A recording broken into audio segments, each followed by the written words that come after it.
India में हर महीने लगभग 58 लाख नई एसआईपी रजिस्टर हो रही है। मतलब हर रोज 2 लाख से ज्यादा लोग म्यूचुअल फंड में इन्वेस्ट कर रहे हैं। लेकिन बिगिनर्स अक्सर बिना पर्पस समझे फंड चूज कर लेते हैं, कभी शॉर्ट टर्म गोल्स के लिए रिस्की फंड या कभी लॉन्ग टर्म के लिए गलत कैटेगरी। इसी वजह से लोग अपने म्यूचुअल फंड इन्वेस्टमेंट में गलत डिसीजन लेते हैं और अक्सर अपने रिटर्न से सेटिस्फाई नहीं रहते। इसीलिए म्यूचुअल फंड के टाइप्स की समझ होना और राइट फंड अपने फाइनेंशियल गोल के अकॉर्डिंग सिलेक्ट करना जरूरी हो जाता है। Welcome to mutual fund for beginners series, जहां हम म्यूचुअल फंड को सिंपल और इजी टू अंडरस्टैंड तरीके से ब्रेक डाउन करके समझाते हैं।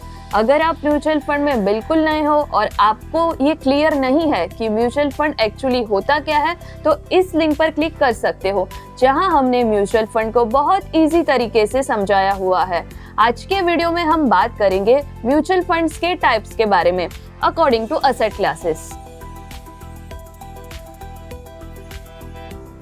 इमेजिन करो आपका एक रेस्टोरेंट है और आप अपने रेस्टोरेंट के लिए मेन्यू डिसाइड करना चाहते हो। आपने डिसाइड किया कि आप अपने रेस्टोरेंट में कुछ नए और हटके डिशेस लॉन्च करना चाहते हो। ये है high risk high reward game. Chances है कि ये डिशेस सुपर हिट हो सकती है या फिर फ्लॉप भी हो सकती है।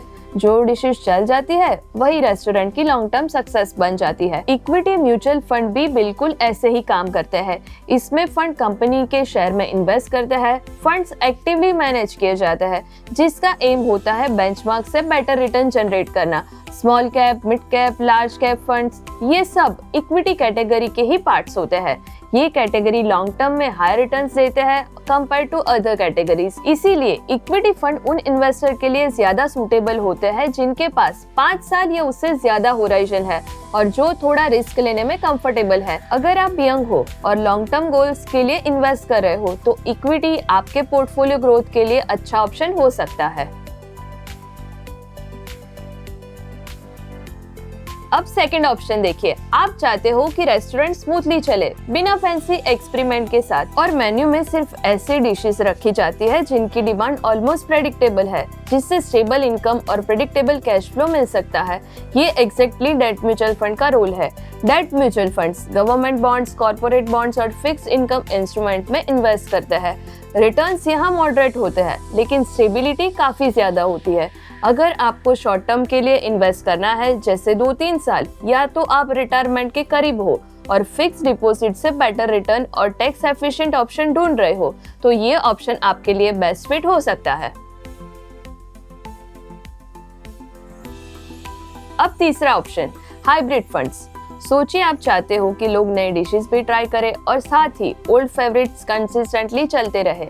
आपकी स्ट्रेटेजी है ग्रोथ के साथ स्टेबल इनकम जनरेट करना, तो आप हाइब्रिड फंड की स्ट्रेटेजी फॉलो कर रहे हो। हाइब्रिड फंड्स इक्विटी और डेट का कॉम्बिनेशन होता है। एग्रेसिव हाइब्रिड फंड्स में इक्विटी का वेट ज्यादा होता है, जबकि कंजर्वेटिव हाइब्रिड फंड्स में डेट का वेटेज ज्यादा रहता है। ये फंड उन इन्वेस्टर के लिए आइडियल है जो ग्रोथ और स्टेबिलिटी दोनों चाहते हैं, एक बैलेंस अप्रोच के साथ। इक्विटी फंड्स के अंदर एक और इम्पोर्टेंट कैटेगरी होती है टैक्स सेविंग। इमेजिन करो आप अपना रेस्टोरेंट एक्सपांड करना चाहते हो और गवर्नमेंट बोलता है कि अगर आप कुछ स्पेसिफिक रूल्स फॉलो करते हो तो गवर्नमेंट आपको टैक्स बेनिफिट देंगे। यही कॉन्सेप्ट है ELSS, equity link saving scheme का। ELSS में 3 साल का लॉक इन पीरियड है और सेक्शन 80C के अंडर 1.5 लाख तक टैक्स बेनिफिट मिलता है और रिटर्न्स इक्विटी लिंक्ड है। अगर आपके पास मिनिमम 3 इयर्स का होराइजन है और आप टैक्स सेविंग स्ट्रेटेजी ढूंढ रहे हो, तो ELSS आप कंसिडर कर सकते हो।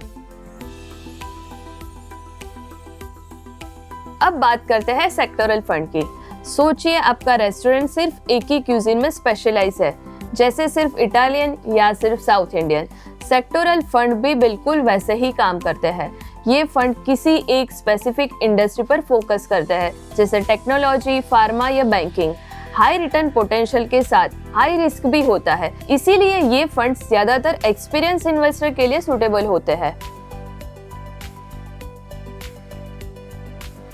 और लास्ट में आता है इंडेक्स फंड। इमेजिन करो रेस्टोरेंट में एक फिक्स थाली है जो हर दिन सेम रहती है और रेस्टोरेंट की बेस्ट सेलिंग आइटम्स को रिप्रेजेंट करती है। इंडेक्स फंड बिल्कुल वैसे ही काम करते हैं। ये फंड मार्केट इंडेक्स को ट्रैक करते हैं काफी लो कॉस्ट पर। अगर आप चाहते हो कि आपके इन्वेस्टमेंट मार्केट के साथ ग्रो हो तो आप इंडेक्स फंड कंसिडर कर सकते हैं। अब सवाल ये है, आपके लिए कौन सा ऑप्शन सही है? इन ब्रॉडर टर्म ये एक सिंपल फंडा है। अगर आप यंग हो, 25 to 35 एज ब्रैकेट में हो और आपके गोल्स लॉन्ग टर्म है, तो आपके पोर्टफोलियो में मेजर पोर्शन इक्विटी फंड होने से आपके पोर्टफोलियो को हायर ग्रोथ मिल सकता है। अगर आप 35 to 50 एज ग्रुप में हो और ग्रोथ के साथ स्टेबिलिटी भी चाहिए, तो हाइब्रिड फंड के साथ बैलेंस पोर्टफोलियो ज्यादा सूटेबल रहेगा, जिसमें इक्विटी के साथ डेट का अच्छा मिक्स होता है। अगर आप रिटायरमेंट एज में है या आपके गोल्स शॉर्ट टर्म नेचर के हैं, तो आपको एक कंजर्वेटिव स्ट्रेटेजी फॉलो करनी चाहिए। उसके लिए डेट फंड्स बेटर फिट होते हैं। देखो, म्यूचुअल फंड एक पावरफुल टूल है, लेकिन सिर्फ इन्वेस्ट करना काफी नहीं, सही जगह इन्वेस्ट करना ज्यादा जरूरी है। अपनी रिस्क प्रोफाइल ऑनेस्टली समझो, मार्केट के हाइप से दूर रहो, टाइमलाइन और नीड्स क्लियर रखो, फिर डिसाइड करो। अगर ये वीडियो आपको हेल्पफुल लगा तो लाइक और शेयर जरूर कीजिएगा। कमेंट में बताएं कि म्यूचुअल फंड्स के किस टॉपिक पर आप नेक्स्ट वीडियो देखना चाहोगे।